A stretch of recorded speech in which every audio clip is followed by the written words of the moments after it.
Поправками в Конституцию мы вводим централизацию? Нет. Но мы увеличиваем полномочия. Кто там чихает? А?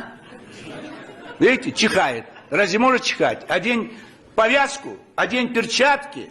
Вот спокойно чихнул, сейчас я вынужден покинуть трибуну, чтобы не быть зараженным теми депутатами, которые не в состоянии беречь свое здоровье. А раз свое здоровье не можете беречь, то и страну не сможете беречь. До свидания. Спасибо, Владимир Вольфович.